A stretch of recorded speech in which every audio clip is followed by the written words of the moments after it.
Hi అండి. నేను మీ రాఘవరావుని. ఈ మధ్యన పూనం కౌరు ఒక ఇంటర్వ్యూ ఇచ్చిందండి. ఆ ఇంటర్వ్యూలో చూసి చాలామంది పవన్ కళ్యాణ్ గారిని టార్గెట్ చేసి మాట్లాడడం, పవన్ కళ్యాణ్ గురించి మాట్లాడడం, త్రివిక్రమ్ గారి గురించి మాట్లాడడం ఇలా చేస్తున్నారు. నేను చాలామంది సరేలే ఆ అమ్మాయి కొత్తేముంది ఎప్పుడు ఇంతే కదా! ఎప్పుడో వస్తే ఎప్పుడు మాయమైపోతుంటది. ఎప్పుడు కూడా కరెక్ట్‌గా ఏది ఓపెన్‌గా చెప్పలేదని అనుకున్నాను.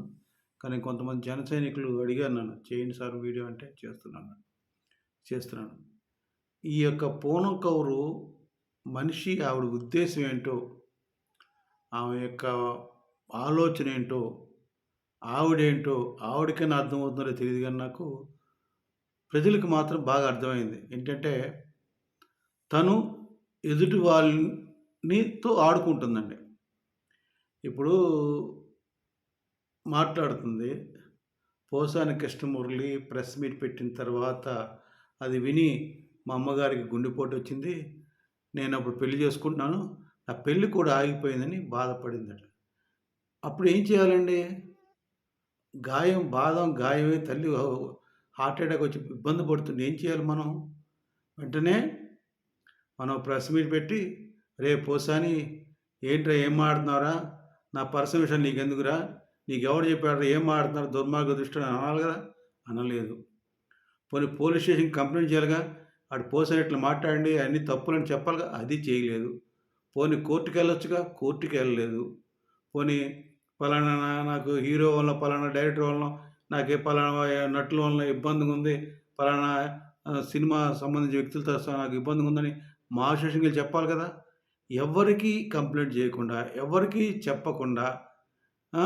నీకు నువ్వే డ్రామాలాడితే ఎట్లాగమ్మా పూనమ్ కౌర్? నాకైతే నువ్వు ఖచ్చితంగా చెప్తున్నా డ్రామాలు ఆడుతున్నావు అనిపిస్తుంది నాకు. నీకు మానం, అభిమానం, ఉచ్చం, నీచం ఉంటే నీ తల్లిగారి గుండెపోటు వచ్చినట్టు చేసిన ఎదవని పోసాని కృష్ణమూర్తిని ఎందుకు వదిలావు? నీకు పెళ్లి చేసుకోబోతూ పెళ్లి ఆగిపోయింది. పెళ్లి ఆపిన పోసాని కృష్ణమూర్తిని ఎందుకు క్షమించావు? వాడిని ఎందుకు వదిలిపెట్టావు? చెప్పు నాకు. నీలో నీతి ఎక్కడిది? నీలో ధర్మం ఎక్కడిది? నీలో న్యాయం ఎక్కడిది చెప్పు? ఉంటే ఆ రోజే పోసాని కృష్ణమూర్తికి దెబ్బలు పడేయి. పోసాని కృష్ణ పరువు పోయేది. నువ్వు చేయవు. ఎందుకంటే అందులో ఉన్నాయని అబద్ధాలు.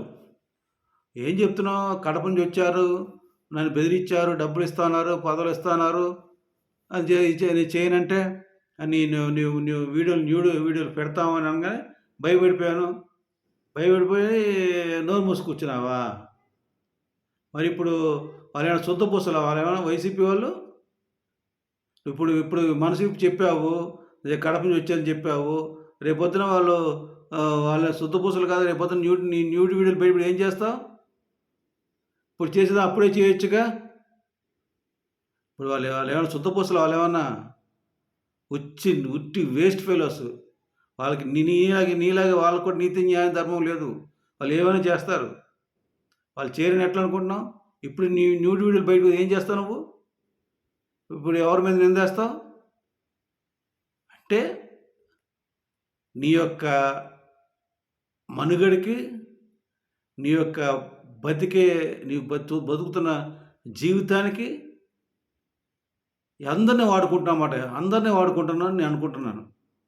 ఈరోజు ఎట్లా అన్నావు? రేపొద్దున 29లో ఒక పొరపాటున జరగకూడదు జరిగి మళ్ళా జగన్మోహన్ రెడ్డి అప్పుడు అట్లా కూటమి వాళ్ళు ఇట్లా చేశారు నన్ను.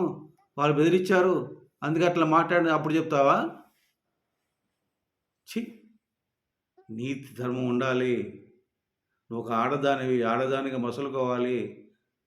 ఎప్పుడు పబ్లిక్ రాను. ఎప్పుడు నేను ఇలాగా ఏమంటారు దాన్ని? ఇలా నేను పాల్గొనను సమావేశాల్లో. ఎవరికి ఇంటర్వ్యూ ఇవ్వను.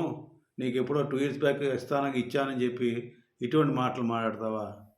ఎవరి కోసం? ఎవరిని ఉద్ధరిద్దామని? ఏం సాధిద్దామని? నువ్వా ఏమి చేయలేవు. వాళ్ళు నీ పేరు, నీ నెపం పెట్టుకొని, నువ్వు ఆడుతున్న డ్రామాలు నెపం పెట్టుకొని వైసీపీ వాళ్ళు కక్కాల్సిన విషయమంతా కక్కారు పవన్ కళ్యాణ్ గారి మీద. వాళ్ళు 2014 నుంచి నీ వలన పవన్ కళ్యాణ్ గారి మీద విషం కక్కారు.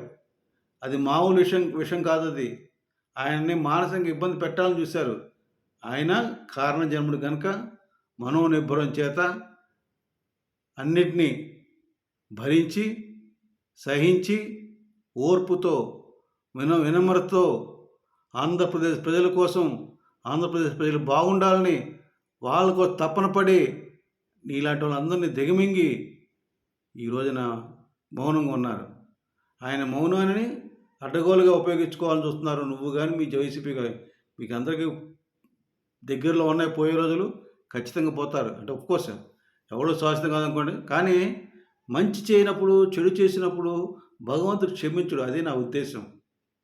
మీరు చేస్తున్న నాటకాలు మంచి అనుకోండి, ఓకే, మంచి జరుగుతుంది మీకు. మీరు చేసే నాటకాలని ఎవరినో చెడగొట్టాలని, ఎవరినో ఉద్ధరించాలని, ఎవరికో లాభం చేకూర్చాలని ఈ తప్పుడు నిర్ణయాలు తీసి తప్పుడు ప్రచారాలు చేస్తే మీకు మిగిలేది బూడిదే అని ఈ వీడియో ద్వారా అటు పూనం కవరికి, అటు వైసీపీ నాయకులకి తెలియజేస్తున్నాను. ఇంకెవరు ఇటువంటి డ్రామాలు ఆడమాకండి. ఏమైనా ఉంటే డైరెక్ట్గా చెప్పండి. దీనికి ఒక కారణం ఉందని మొన్న చెప్తాను. ఏంటంటే, అతను సినిమా మీకు అందరూ చూసే ఉంటారు మీరు. అందులో ఈ మహేష్ బాబు, సునీల్, ఇంకొక ఇద్దరు ముగ్గురు ఫ్రెండ్స్ కూర్చొని మాట్లాడుకుంటూ కథ ఇలా చేయకూడదు, ఎందుకు చేశావు మాట్లాడుకుంటుంటే ఎంఎస్ నారాయణ అక్కడ మాడిపోయిన మసాలా దోశ తింటూ కూర్చుంటాడు. వాడికి అంత చిరాకు అనిపించి ఏంటి విషయం అంటే, మాది ఎప్పుడు పాత విషయం. అప్పుడు చెప్తాడు, నా మాన నేను మాడిపోయిన దోశ తింటుంటే జ్యోతిలక్ష్మి చూపించినట్టు కనిపించినట్లు ఎందుకు మమ్మల్ని ఇబ్బంది పెడతాను, నాకు ఈ విషయం తెలిసి తీరాలి, చెప్పండి అని కూర్చున్నట్టు అలాగా అట్లా చేస్తున్నావు నువ్వు. ఎప్పుడైనా సరే కొండ బద్దలు కొట్టినట్టు నిజం చెప్పాలి, నిజాయితీగా మాట్లాడాలి, నిబద్ధతగా ఉండాలి. అది నీకు లేదని నువ్వు కేవలం ఎదుటివారి జీవితంతో ఆడుకొని, ఎదుటివారి జీవితాలతో ఆడుకొని నువ్వు బతుకుతున్నావని నేను అంటున్నాను. ఇది నా personal opinion. My name is రాఘవరావు. జై జనసేన, జై హింద్.